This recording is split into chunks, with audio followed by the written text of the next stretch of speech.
Uncharted, el cuarto laberinto.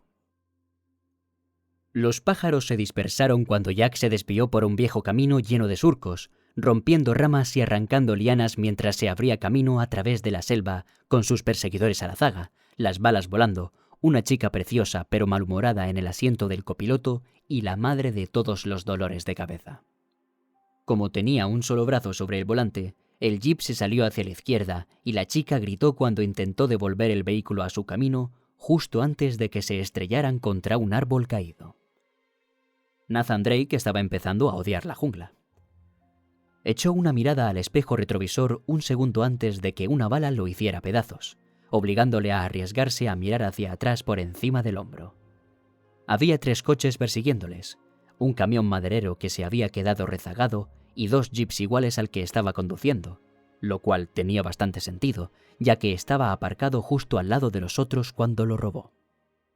La selva se había cerrado a su alrededor, un embrollo salvaje de jungla que la gente de Ecuador llamaba el Oriente, y que personalmente le parecía un nombre bastante corriente para un lugar repleto de cosas que podían matarte, como brutales hijos de perra al servicio de capos de la droga sudamericanos muy cabreados.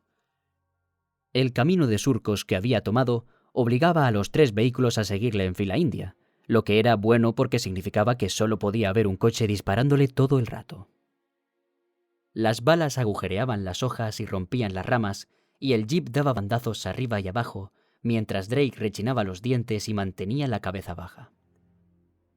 ¿Esta es tu idea de rescate?, gritó la chica. Drake miró los enormes ojos, la preciosa boca y la suave piel de color canela y decidió que no le gustaba la canela. En su opinión, la canela siempre estropeaba las tostadas. ¿Qué coño te ha hecho pensar que esto es un rescate?, replicó.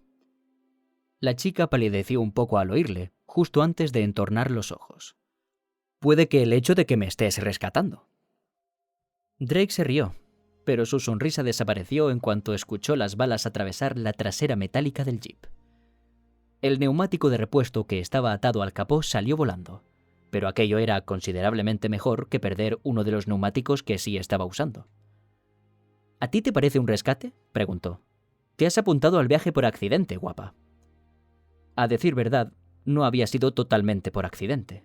Se había infiltrado en el complejo de la jungla en el que Ramón Valdez solía esconderse del resto del mundo, dirigiendo su cártel de droga desde un lugar tan remoto que nadie quería ir a por él hasta allí. Nadie que tenga medio cerebro, pensó Drake. A él no le había disuadido de intentar encontrar a Valdez 2 veces en 3 años.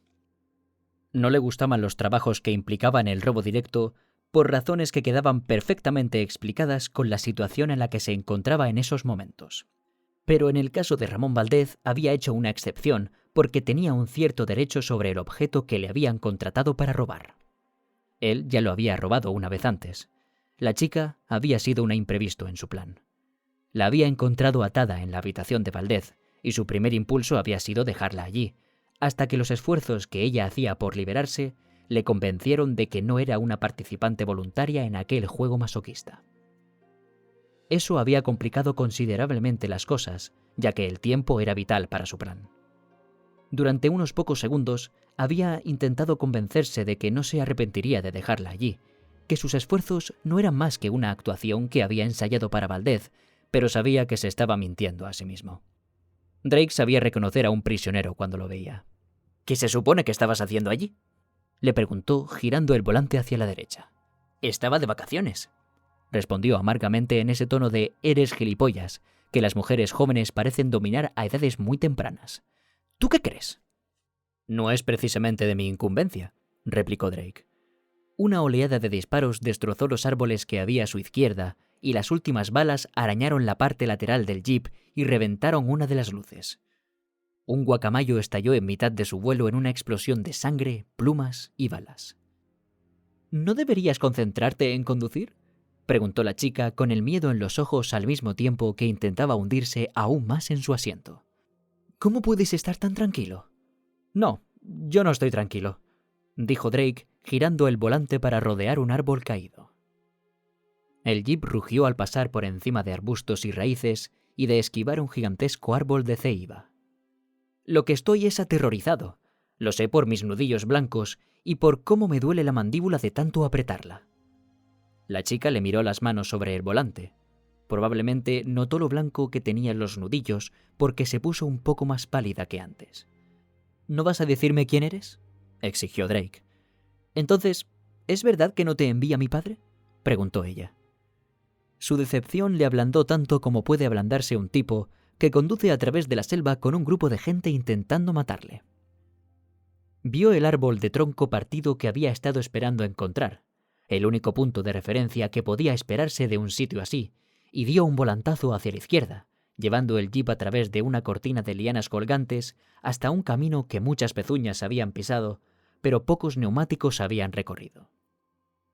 El jeep daba sacudidas como loco y parecía que se iba a desmoronar en sus manos, dejándole sentado en el asiento del conductor y sujetando el volante sin nada más del coche a su alrededor. «Lo siento, guapa, pero no tengo ni idea de qué me estás hablando». La chica levantó la barbilla, intentando, demasiado tarde, disimular su esperanza marchita. «Me llamo Alex Muñoz. Mi padre es el alcalde de Guayaquil. Declaró la guerra a las drogas en la ciudad y nadie puede comprarle», dijo con orgullo. Drake no podía culparla por aquello. Para que el alcalde de una importante ciudad de Sudamérica decidiera enfrentarse a los cárteles de la droga, tenía que ser la leche de valiente o estar como un cencerro.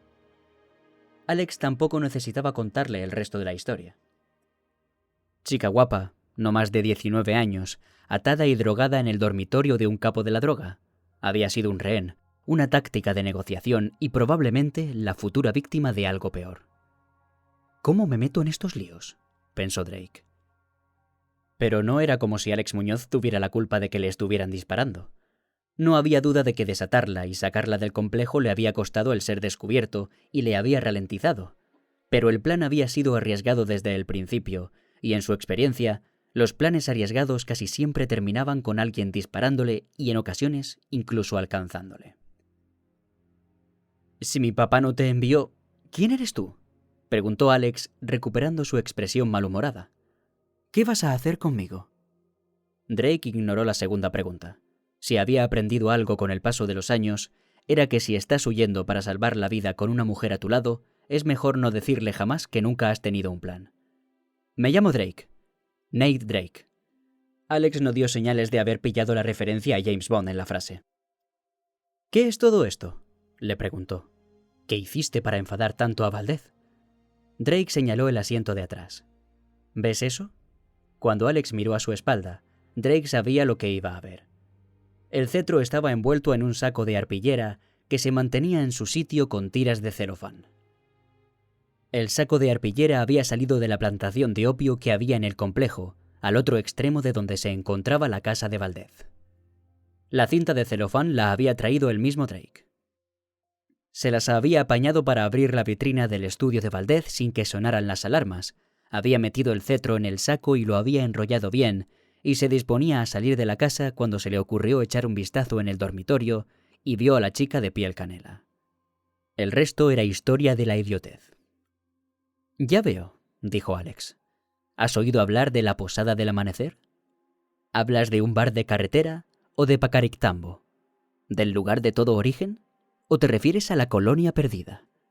¿Conoces la historia?», inquirió Drake, encantado de no tener que explicárselo.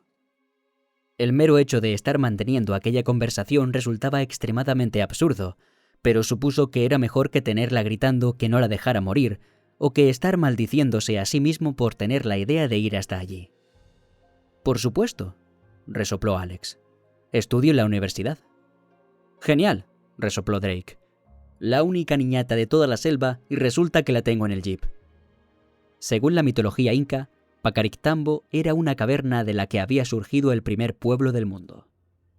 En ese grupo de hermanos había un tipo llamado Ayarmanco que llevaba un cetro de oro el cual, en teoría, debía indicar a su gente dónde debían construir la primera ciudad de los incas.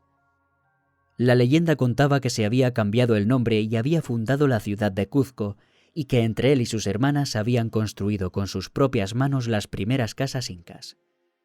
Para mucha gente de la región, el mito era más historia que leyenda, lo que significaba que el descubrimiento 3 años atrás de las ruinas de una colonia perdida, supuestamente uno de los asentamientos de los incas originales cuyo antepasado directo sería Ayar Manco, había creado una controversia muy seria. Una tribu local, cuyos habitantes afirmaban haber sabido de la existencia de la colonia perdida desde siempre, insistían en que las ruinas eran la verdadera Pacaritcambo, que después de verse traicionado por sus hermanos, Ayar Manco había vuelto a la caverna que le vio nacer junto a su mujer e hijos y que allí había fundado un pueblo secreto. La discusión pública sobre qué era real y qué era mito había estado desde siempre en el candelero. Hace 3 años, Valdez me contrató para liderar un equipo en misión a Pacaritcambo y traerle todos los artefactos que pudiéramos encontrar allí. Pero lo que en realidad quería era el cetro dorado de Ayar Manco. Cuando se lo llevé, decidió que prefería matarme antes que pagarme. Un poco más y no salgo vivo de Ecuador. Alex le miró como si estuviera loco. ¿Y por eso decidiste robarlo de nuevo? Drake se rió. ¿Estás loca? Valdez se merienda a los tipos como yo.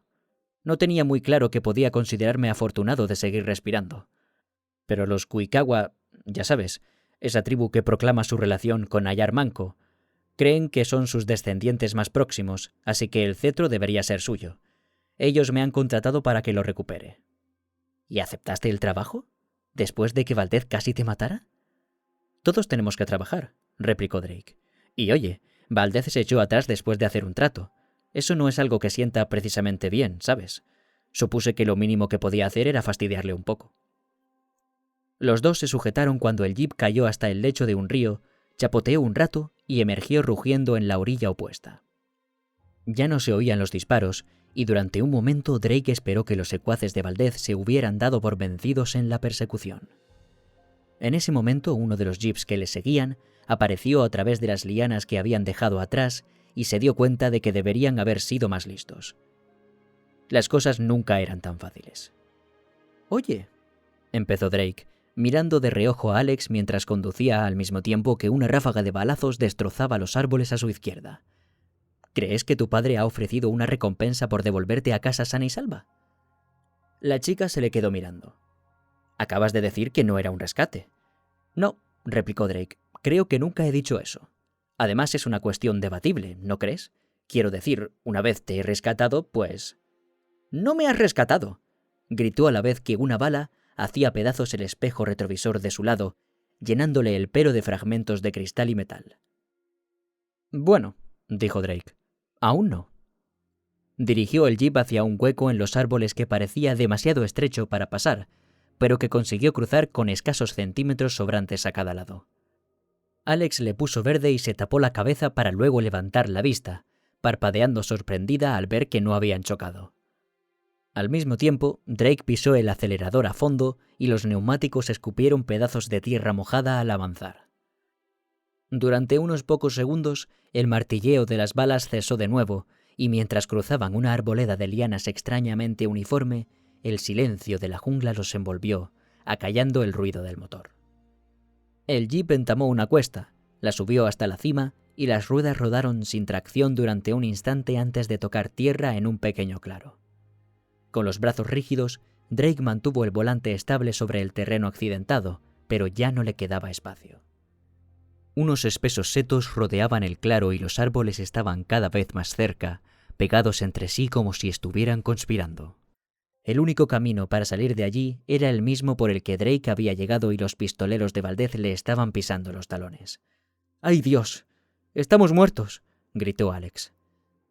Drake condujo a toda velocidad hasta el lado opuesto del claro, con los árboles acercándose cada vez más a ellos, y en el último segundo dio un volantazo a la derecha y pisó el freno, lo que provocó que el jeep se levantara por detrás antes de detenerse de golpe. El motor renqueó antes de morir del todo, vibrando por el agotamiento que lo había sobrecalentado. «¡Arriba las manos!», dijo Drake. Alex se le quedó mirando confundida. «¿Cómo?». Drake arrojó la pistola al suelo del jeep y salió del interior levantando los brazos en señal de derrota.